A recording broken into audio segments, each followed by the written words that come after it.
feedback almost always. So I have worked with him for so long, and I think I've come to appreciate just all of the ways that he listens to students, observes what they're doing, and brings them to the next level of work. So I think this is another iteration of these units that you're seeing. And it's really hard to be on the basement level of this kind of work because students come to us with different skills from home and from outside of school in this area. So we always have to kind of respond to their next level of learning. So Mike is always taking a look at where they're coming in grade 4, and then, gosh, they've done this and this and this, and really developing it even deeper and further. So he's going to give you an overview of the curriculum. The curriculum is actually in the packets for the board meeting this evening, and according to our last discussion, we won't take action until the next meeting on that curriculum adoption. So he's kind of a standalone kind of guy. So I'm going to ask Mike to stand alone with your friends. Thank you. So I'm going to go over the 4th and 5th grade STEAM curriculum by showing you what we do, because I think that's the best way to understand it. So we're just going to go through, there's 4 basic parts. There's 2 units in 4th grade. There's 2 units in 5th grade. So in the 4th grade, our first unit, I come up with something that I entitled the Professional Slug Ball League. This is what a slug will look like once they're done. And it involves the kids doing several things. First and foremost, they're learning about robotics and how to control a robot. And we do that via our slugs. The kids also learn how to use the iPad to create digital art. And that's where you see the slug skins and the eyeballs. And then we do learn about the eyeballs as well. So when we start our engineering design process, we start with the skins. That's the part that goes around our plastic cup here. We learn about eyeballs, the external features of the eyeballs, which is part of NGSS. And then we design them on the iPads, and then we engineer and put together our slugs. So the way that it looks is like this. This is just some of the different slug skin examples the kids have done. They learn how to use a professional art program, the one that iPad or Apple uses in their iPad commercials to promote the iPad. And they learn the different tools to use, the different special effects features that they do to come up with their own unique design. And really anybody's accessible to anybody who wants to use it. It doesn't matter on their skill set. They all come up with different things. It's pretty neat. Then they apply what they've learned later on to the eyeballs. As you can see here, they're all very unique. They're all very individual. Again, it's all about creativity for the kids. There's no standard, there's no right, there's no wrong. It's just making the eyeballs the way that they like to make them look for their slug. When they're done, they look like this, like the example here. On the back, you see, I've learned to put a little foosball because otherwise they spin. The things that they control, these are the robots, they're called Spiral bolts. These are in both 4th and 5th grade, and for the 4th grade, they just go right under here, and then they learn how to control them. We set up these arenas in Brown School, so there's 4 different arenas. Each group of students are assigned to a different arena. We created these goals for them, and then they learn how to control the slugs, and they play this game of slug ball. And then later on, part of the PTA is playing team slug ball, which you can see here. It's a short little clip where they go and they have to get the ball and drive their slug and bring it into the goal. So that's our first unit. In our second unit, we take what we learned with our digital art, and we start applying it a little bit deeper, and then also applying our robotics a little bit more and controlling it. The way we do that is we first learn to draw armatures on paper of Funko Pop characters. I don't know if you know what those are, they're little popular old things. So we learn how to draw those and sketch them out, and then we bring them into the iPad and create digital versions. So the first part are these armatures. So on the left, you see where they begin, and then on the right is where they end up with their drawings. Then we take these and we bring them into the iPad, and then they use what they learned before to create themselves or a version of themselves. As you see, some of them are a little bit of fantasy thrown in, which is fine because again, you let them be who they want to be, and that's I would think that's cool. And then they just come with a little drawings. Then once we have that, we print them out, we put them onto these card stocks, And then we create their beastie friends, which are made out of cardstock or construction paper, something to like. It's their own design. You see some of them are very unique. They don't have to be actual things if they like just to be artistic. Again, they could be artistic. And then once again, the bolt goes underneath the beastie, and then they use it to do different skills riding with them and their beastie friend. So that's what we do in the 4th grade. Once we step up to 5th grade, we start in the first unit on really coding and game design with the robots is what we do. So we start off slowly. We use block coding. It's based upon the Scratch language, which they also get exposure to in the coding class. So we meld really nicely together in that regard. And we just learn how to start getting the sphere to roll via code, making a square. Then we learn how to make it a little bit more complicated by actually simplifying it a little. And then gradually we build up. This is where we learn how to make a counter, and we teach the robot to actually think as it goes. And then this is only a portion of our Simon Says program. And all of these different programs as we go are different games that we learn how to create and then have the bolt perform. Till we get to their PBA, which is creating their own game.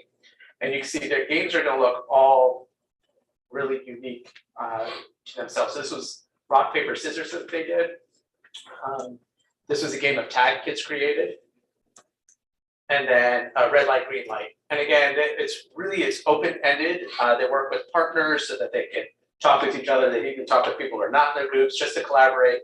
This is working, this is not working. What did you guys do? And just how do we move ourselves forward as a group? We do talk about, today is actually one of the days the group was presenting and one wasn't working exactly right. I tell them, I said, that's okay. I said, tell me what you were thinking, because that's the goal of this. It's just about thinking, how do you get this to work? Well, what might we try in the future if we wanted to change it? So it's all about that communication and working together. It's not really, the game works, great. If not, let's talk about the trick that got you there. So that's what we do in that first unit. Our second unit, again, we step up a little bit, and this one involves paper engineering, which is these chassis that I have here. And then, again, combining that with our robot. So what they do is they take the bolts, they learn how to make these, we'll call them paper straws, they hit a stick of glue, and we do have hot glue. And that's all they get to use to create a working vehicle that gets powered by the bolt robot. So this is just some of the examples. A lot of them are here in front of you that the kids designed. Again, they're very unique. We learn about chassis and wheels and axles, and they just get to design what they think will work. And then they learn, oops, that didn't work. And then they get to create another iteration of it and keep going until they get something that works. One of the key things that they learn about in science is friction, and how friction can sometimes is not your friend, because they'll learn how to code the bot to go around. We transfer those arenas that you saw earlier to a racetrack. And the goal is to get the car to go around the arena 5 times without touching the sides or the center divider. Without the cars, that's not too complicated. When you add the cars in, friction, again, is not your friend, and it makes it a little bit more complicated. So they have to come up with ways in order to get it to work together. So these are just some of the codes that you'll see, and you'll see they're all different from one another. Could you walk us through what that last code was? Just Sure, I have to walk up to see it. So they create variables. That's what you're seeing in those set blocks. So that they're setting along, because it's a rectangular, so the long would be the long part of the rectangle, the short would be the short part of the rectangle, obviously. Then they're on the bolts, they have this LED matrix that is on top. And part of what we do during our gaming part is we learn how to create animations that display on top. So part of it, they wanted to have an animation playing while their car is rolling, and that's fine. The heading block it works 0, 90, 180, 270. So they're building off of the code that we did for the squares originally. So they wanted it to go straight, but in their code, the first thing it would have done is turn. So the heading block tells it in its brain to face this way, and then turn this way when it starts rolling. So then once they have it stop, which is they're using as a pause, which is fine, then they're just it's rolling around. And because it's 2, they want to go around 5 times, so 4 sides of the square. Wow. And then it loops, is how they're doing it. The next one is different. So the next one, we learned how to use functions. So they decided to create each different leg of the arena as a function and make it go around. Because as I learned, again, with the friction, it will change. So this way they can control how it reacts depending on which part of the lap cycle that it's on. Because as it might work on the lap number 1, but the same code might not work on lap number 2. So they learned that they have to change it. And we have other ones where they learn to use the variables and the counting where they can adapt it as it goes around. I didn't break an example one of those, but they do. And the same thing with this one. This one has lots of variables. This one will actually count out the lap number that they're on to let you know. So that's what the code, we talk about parallelism. So we again are applying in our math. We talk about what parallel is and so forth. And coding, this is parallelism where you can have 2 sets of code side by side but not touching. And so they create the function so that it will count out so that you'll know exactly which lap they're on as they go around. And again, they use the same kind of idea of loops and the blocks as they go through. That's what that one does. And that's, in a nutshell, what 4th and 5th grade students all about. Wow. It is kind of wow. So, yeah, what do you do in 6th and 7th and 8th? It's so exciting to see, and it's so exciting to see Mike in action, and he has kind of modestly referenced these tracks that he's built. He has put so much time during the summer building a wonderful environment for kids. And I just want to add, this is obviously very enriching for kids, but it's for all kids. Every single kid takes his class in 4th grade and in 5th grade. So it is 100% student driven, as you can see. There's a lot that they're doing and self-creating, and Mike's really a champion of that. So thank you. Thanks. Yeah, no, really everything is very adaptable to whatever skill level the kids are at. So I can meet them, doesn't matter the student where they are, where they go. Like I know obviously this is Mia, had a flair for art. She wanted to create and go. You go. If you want to be a little bit more simplistic, that's okay too. It's like wherever you're comfortable going, we'll meet you there. And it's all good. So in 7th grade, they make carbon-based humanoid life forms. Exactly. They walk to school and take those. Natural progression. Actually, they move along so well that by Polson, they're doing 3D printing and programming for 3D printers. So it's very progressive. The kids do ask, they would like to 3D print their Funko Pop characters. I'm like, that's a little too. No. We're not there yet. Questions for Mike? Any questions from committee members? I don't have a question, but I have a comment. I think that, the products are great, but I think the very best part, and I think it's very evident that this is your focus, is that you're teaching kids to collaborate, to, you're helping them to see that it's really about the thinking and not the end product. Those messages they just empower kids to take risks. And if we don't take risks in life, we miss out on so much. And we don't know what we can do unless we take a risk and fail. And you're creating an environment and a situation and a curriculum that allows kids to fail forward. And that is everything. If they can do that, they can apply that same thinking and that same capacity that you help them build to every aspect of their life, And I think that is truly such a gift. But then you sprinkle on the enthusiasm and the excitement and the fun parts about it, which make it so wonderful.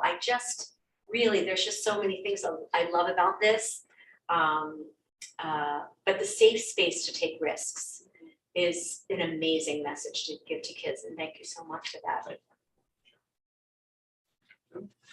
Kathy hit the nail on the head. One of the things that stuck out as a highlight to me was encouraging the kids to think through the mistakes, that you're not at the end of the road if you make the mistake. It's an opportunity to re-examine and move forward. And that was a highlight to me. I think that's such a special skill for these kids to start learning early on. It's only going to translate so well into their teen and adulthood. So Thank you for that.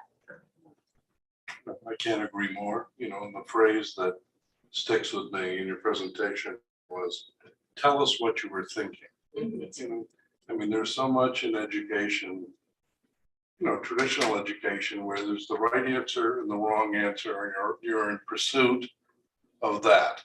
You know, except in the real world, you know, there isn't always just one answer, and there are multiple ways to get at things. And so the whole idea of what are you thinking? But I'm going to ask you this, Mike, because, you know, and I don't know if we have any public online, you know, We do not. No. but, you know, generally speaking, you know, STEAM hasn't been around all that long. And, you know, part of the community goes, they didn't have anything like that when I was going to school. Why is that important today? So maybe you can take a minute just to speak. Why is this important? You know, because it looks like play So for some folks. I'm gonna flip on you for a second. It's funny that you use those words. So every single adult that comes into my classroom and watches this says, why didn't they have this when I was a kid? Every single person who's come in, even the other teachers who come and watch, and they'll see and they're like, whoa, why do they do this for us? There's so much to learn. I think it's a lot of what you guys have hit upon, that it is a safe space. It is a place about learning. It's there's no pressure in it. It's all about thinking and creativity, and it is about taking risks. And like I said, I let them be who they are. You know, so right now we are literally in the process of drawing out our armatures right now in this last trimester. And I tell the kids, they're like, do we have to make it look like me? And I said, you can make it look like you. You can make it look like a version of you, or you can make it look like how you maybe would look, you know, if you could look like anything. And if I'll just go back and I'll show you. The one with the soul patch is my favorite. Oh, and with the Yeah. horns? No, Yeah. the little patch of, Yes. Here, this one, Yeah. the horns. yeah, his Right. little soul patch. Right, Yeah, that's that's true, that's not. me and floating, right? I don't know. Um, I love it. If you go on this right with Blythe on the end top right over there, right? Yeah. They're like, she doesn't have 4 arms. I'm like, but if this is how she wants to look, let her be. Yeah, you know, and it's again, like I said, it's all about their own creativity and letting them be. And I do think that it's an important lesson to learn, and it does, you know, move you forward. And you know, the kids they would spend all day here. They tell me they would spend all day, you know, in STEAM, and it's about just like, okay, we do this. Well, how do you do it in math? Because it's okay. Like when you say, you know, there's right. I can argue like there's different ways of getting to an answer, and it's all about the thinking and how you approach the different problems. And if you can take that and move it forward, all the better. So yeah, there's lots to learn. I think it has great value. I mean, in my career as an educator, I worked with a lot of engineers, and what they used to say to me all the time is, you know, you folks have to put more energy in teaching kids the value of failure and what that promotes and provokes in terms of your thinking. Because in engineering, that's what we do all the time. You know, so, you know, the fact that this is a continuum that starts early with the kids, you know, and as Gail said and you said, then connects to programs further on. You know, I'm very, very happy to see. So thank you very much for your presentation. I feel like this is a good time to mention where our robotics team is, Oh, absolutely. Yes.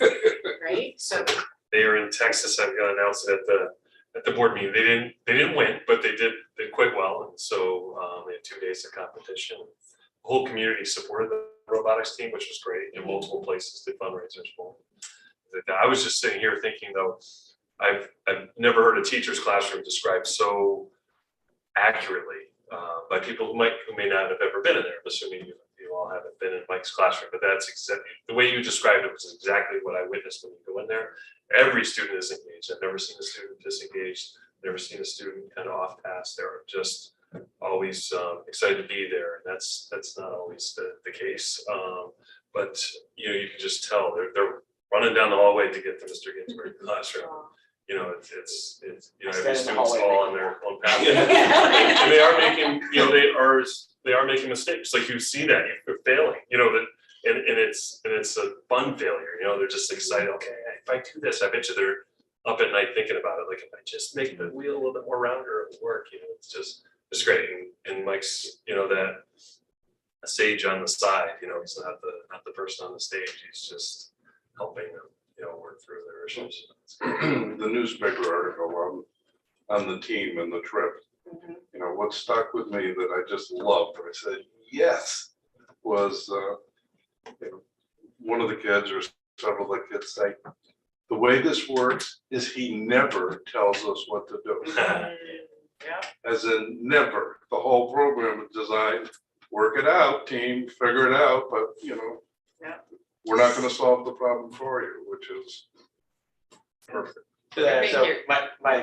my eighth graders was part of the robotics program. He came right home from school yesterday, went right online so he can watch his peers perform, and he goes, they're doing great. He's like, they're done better than they've ever done before. And he's like, they're not winning, but it's like there's 250 people there. They're like in the 50s. Like that's amazing. So it is. Like, yeah, it's about the adventure. So. And then cap this off with a Fab Lab coming to the high school. Yes. Get the whole picture. Right. So it's a very exciting continuum. So thank you, Mike, for all of your efforts. So much. Thank you. This Thank was you. great. Good job. Appreciate it. So thanks for bringing the artifacts too. I love art. Yeah. See this. And I really do have to return tomorrow. I can see why. They are very serious. You say that now, you know, when you said that when you came in, I'm like, huh, but now I see why. They're attached. That's great. Yeah, we're just gonna keep the momentum going. Didn't bring any props. It's all right. I know. You can You're sing. gonna get- We're not there. Isn't this performance? You're gonna sing the whole She is. thing. She's rocking. Yeah, you could come tomorrow night and see the sixth graders sing. That's right. Our concert tomorrow evening. This is concert season for Leah, so she's like, oh, It is. crazy. Pulse tomorrow and Yeah. on Thursday, and that starts the weekly progression all the way until June 1st, so. Fun time of year. Yeah. So I just want to give you some context to working with Leah. It's only been, oh, sorry, did you get the booby chair? Yeah, right. There is one that we always Is this the have. rookie? Yeah, chair? right. Don't lean back. See, that's why we're all leaning. back. We know. Really going out there. Yeah, so Leah, mid-pandemic, I'm interviewing Leah on Zoom as a final interview. Leah is our K through 12 coordinator. She's been here only a short period of time, but something that stood out to me in Leah's interview was her way of working with teams of people, teachers in her past district, where they were actually working intensely on the music curriculum. So you know me, like, whoa, curriculum, you're a curriculum girl, that's great. And she did some really inspirational things in her prior district. And she comes to us with like this great vision for the music program. So I have never done this in a curriculum launch before, is to introduce somebody before they've even had the opportunity to have day one of the curriculum cycle. But as we interviewed her for the curriculum lead position, she brought to us her vision for the music program. And we've already started some professional development for that before the writing happens. So I thought it'd be really important for this committee to kind of hear from Leah and about her beginning steps. So welcome, Leah. Great, thank you. A challenge. This is so again, my name is Leah Stillman. I'm the performing arts coordinator. So this year I also took on the role of overseeing the theater program also, as the 4th through 8, actually 4th through 12 theater program did not have a coordinator, so they asked if I would step in. And so now we're kind of under one big umbrella of performing arts, which is awesome because really they should work together in my eyes. My background is the last 8 years I was in a arts magnet K-12 vertical building. I built, taught, went up to the next level, built, taught, went up to the next level. So it really is my background for the last 8 years, and a lot of that arts, a lot of these arts should really integrate with each other, and they should be integrating with what's going on in the core classroom. So I'm going to talk a little bit about that. So I brought with me my PowerPoint from actually the interview for the curriculum job, and I'm going to touch on a few things and there's some statistics, there's some lots of stuff, so. Is that- did I do that? That's the wrong direction. Oh, Is it? there it is. No, you're right. Okay, cool. So when we think about music in Madison, we have awesome classrooms and awesome programs that look like this, and this, and this. Traditional, great. We need to keep those in place. But I really, really love to see classrooms that look like this. And this. Students having opportunities to build on future careers that look like this.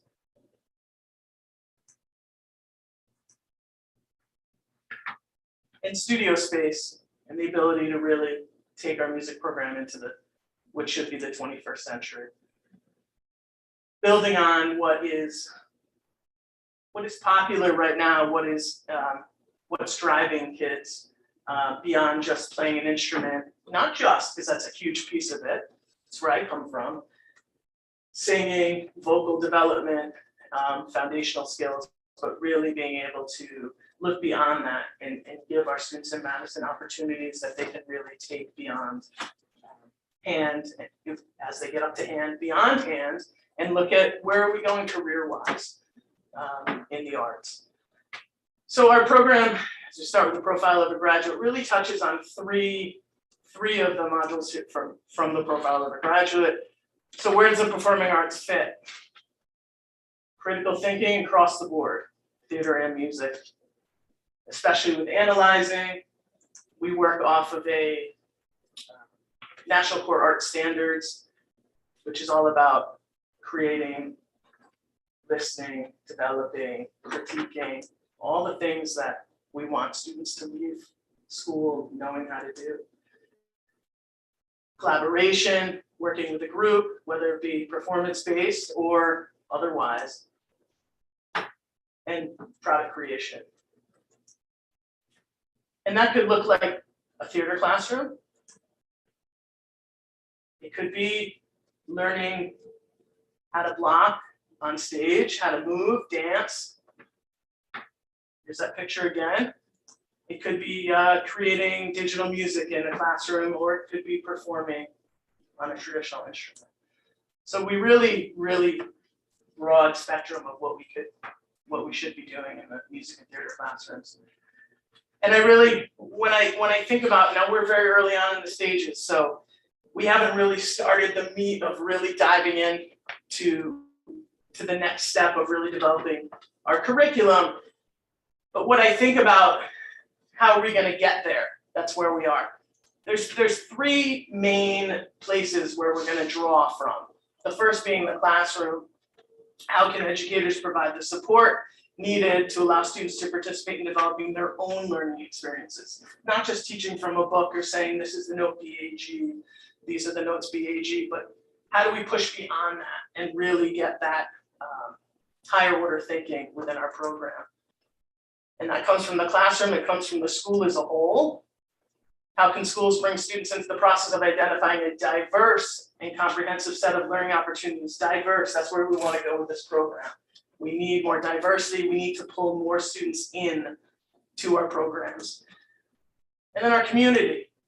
Part of my background is working with community partners. We have such a rich area arts-wise. Why are we not pulling more from community partners and really finding experiences for students both outside and having different groups or organizations come and work with the students? Again, hands-on, preparing them for their future. So really three kind of tiers as we look at the entire program. So how do we assess what's next? We look at that and where are we headed? And how do we get there? One, achievement, the scope and depth of what students learn. So we're gonna look at our program now. What are they achieving? What do we wanna pull and keep? You know, where are maybe our shortcomings and how do we wanna either improve that or change it? The participation, as I talked about, how many students benefit from music classes? Are we only pulling in 20% of students after they're done with their foundational learning? If we are, then why? And how can we change that? Making sure that we're giving experiences for all students to be able to participate in some form of music education. And the impact, whether participating students are motivated and empowered to continue. So we want to also look at something I've been doing as I've been collecting data, is we want to really look at our numbers of students involved in the music program and how many are continuing on as they proceed up through the program in Madison. And why are those students continuing and why are some not? And one thing that we did do last week is we, at Folsom, we're gonna be doing it at Hand and at Brown also. We met with student focus groups. So we had 12 students from each grade level, 6th, 7th, and 8th. I did a day for music and a day for theater. And I asked them a series of guided questions. What are your favorite topics in music? What do you feel like you've learned too much of? What's repetitive? What would you like to see offered in addition? Things like, if you could design your own class in music or theater, what would that look like? What would it include?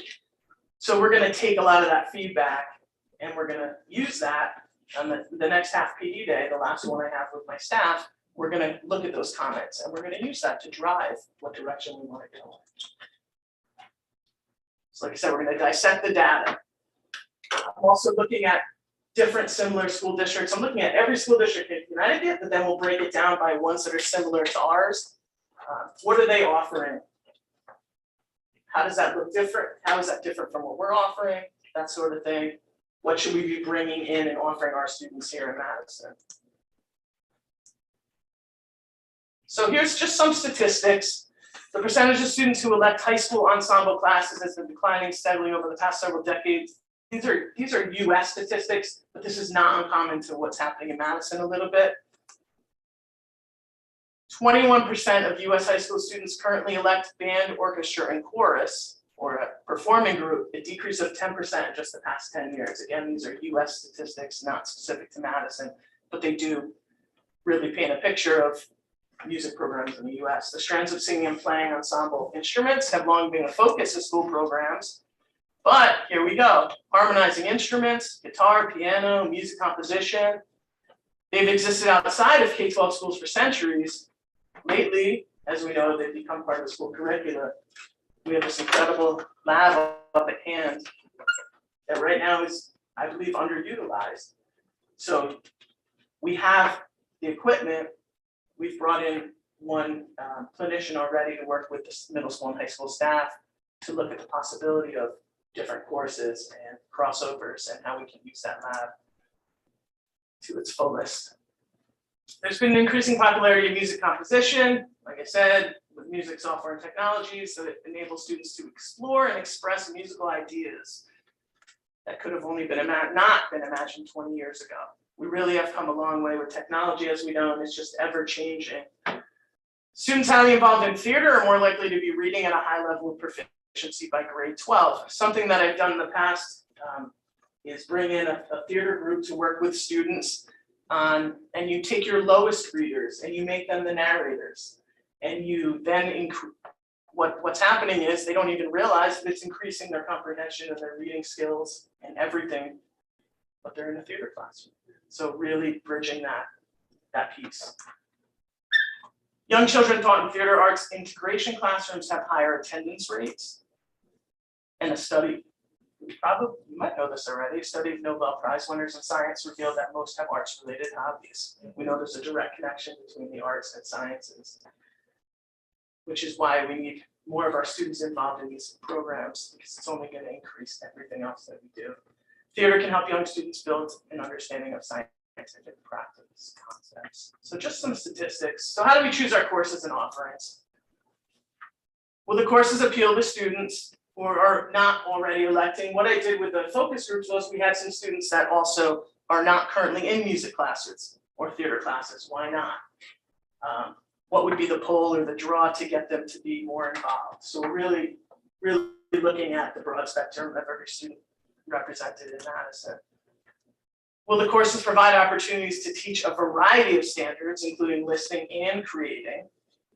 And will student participants find opportunities to continue their involvement after graduation? That to me is huge. Our job is to prepare our students for what's next.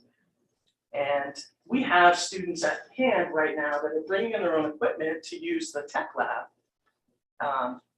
as there is in the class right now. So we need to provide those opportunities. And these are students that might want to go into audio engineering or video game design. All of that is all within that technology piece. Will the courses also provide a vehicle for expanding students' musical tastes, or at least making them more receptive to alternative musical styles? Get them out of the box, out of their box. And are there options for full year and trimester long courses at the high school level?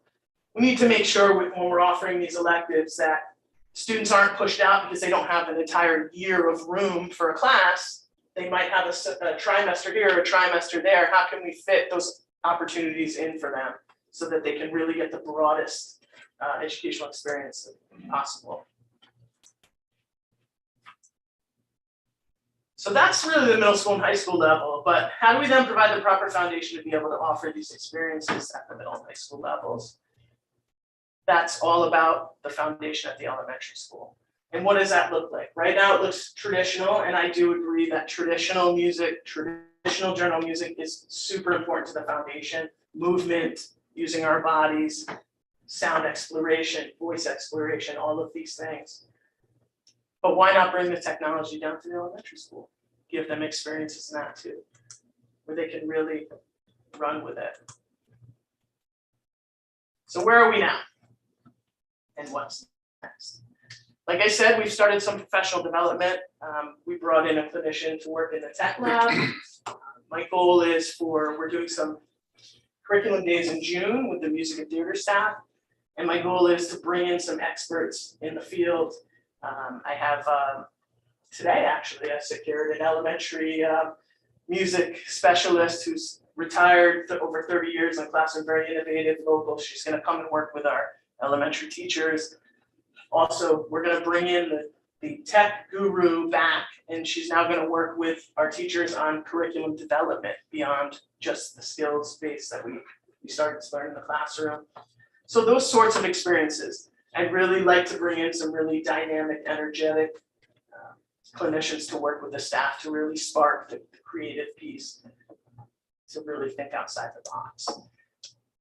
We've started little work in EduPlanet, developing one course as an example. I added a music technology course at the middle school this year. We're in the process of developing that into fully in EduPlanet, so that will be an example for everyone to kind of feed off of as we start to develop our curriculum.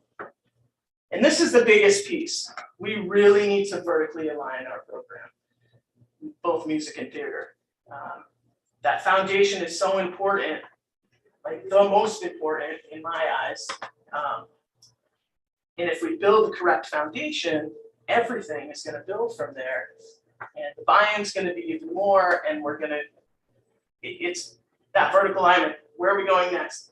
I don't want a student to come to Polson in 6th grade and say, oh, we're doing this again, we already learned this. Or half of them saying, I didn't learn this. So we really need the continuity.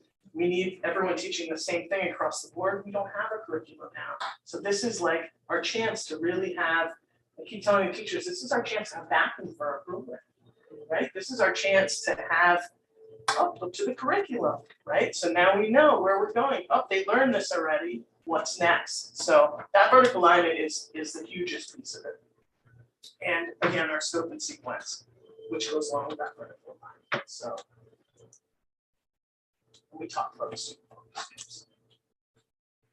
So that's where we're at right now. So I'm really excited. I think we're on a 1-year cycle, and I'm really excited to see what we end up with, and to really, I can't wait to see it actually being taught and to see the progression over the years as we really take our program to the next level. So. Thank you, Did Leah. I make it? You did great. Yeah.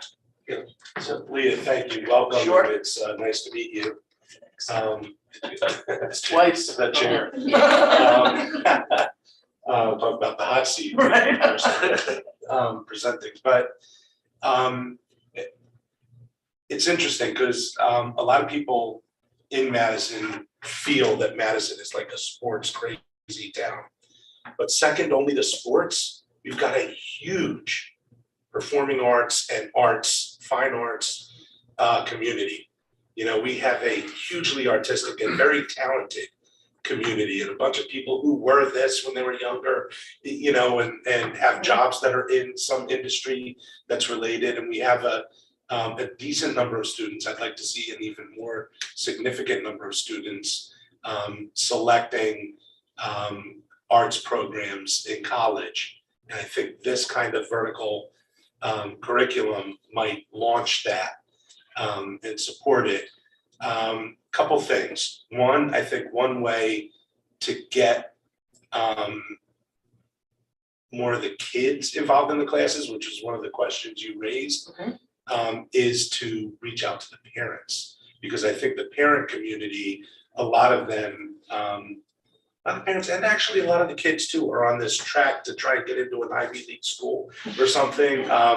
And they're very self-motivated, and the parents are also very motivated toward their, you know, bettering their education, picking all the right courses. So I think there's some room to advertise or market to the parents community and also to the students that this is part of your 21st century education. This will get you into schools. This develops other parts of your person and your personality that the schools will want to see. And then another thing that I wanted to cover separately is there's a big push at the college level toward ensemble and devised theater. And I'm just wondering if it's not time to maybe think about having an ensemble devised theater type of program in parallel to what we may already have, where the kids develop their own programs and plays and productions, whatever. I love that. Yeah. Yeah, I mean, that's student directed learning and teaching and learning from each other, and the creativity piece is huge. I'm hoping as we develop the theater curriculum that there will be a piece of self-guided, self-directed writing. And then the music and we had two students in our student focus groups actually. When I asked what they might like to learn, or a class that they might, one was songwriting. So, you know, and there's a way to actually pull in part of the creative writing piece in the English classroom into the theater and music classroom. Like I said, the comprehension, the reading, but also the writing. And so that's awesome. Thank you. Comments, questions from the members of the board? Yeah, I would like to, the whole time I'm sitting here and thinking, and I'm looking beyond and I'm seeing Mike and you and then Mike and you, I'm like, the A in STEAM is arts, and like, it just really is like a great through line. I feel like I'm hoping that you'll be part of like together you guys can work on something. I don't know, I feel like there's like a collaboration in some way. There's, you know, when you were saying about writing songs or, you know, creating the music in a technological way, I'm thinking about how Mike was saying about how the kids write or code, and then they might want to have animation, but then I'm picturing there could be music that's all involved. Like, there's just so much that it just is such a wonderful collaboration that would be. The other thing I think that is so important that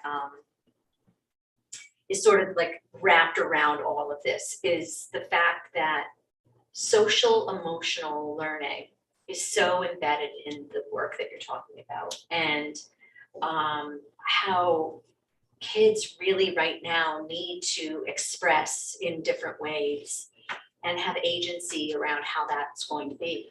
And they've lost so much of that agency during the time that they were at home. And I was just watching on 60 Minutes the other day about how impacted our children are. Did you see it? And it just is, and my own children, I see it, and I just feel like they've lost so much, but yet they have an opportunity to find so much. And I feel like the arts is a great place for them to find it. And what you're proposing is opportunities for all of that to happen.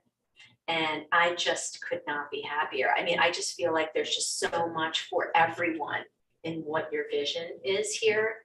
And the way that you articulated it is so, I think will be impactful with the teachers that you lead. So thank you. That was an excellent presentation, but I'm just so excited and jazzed for our kids. So thank you.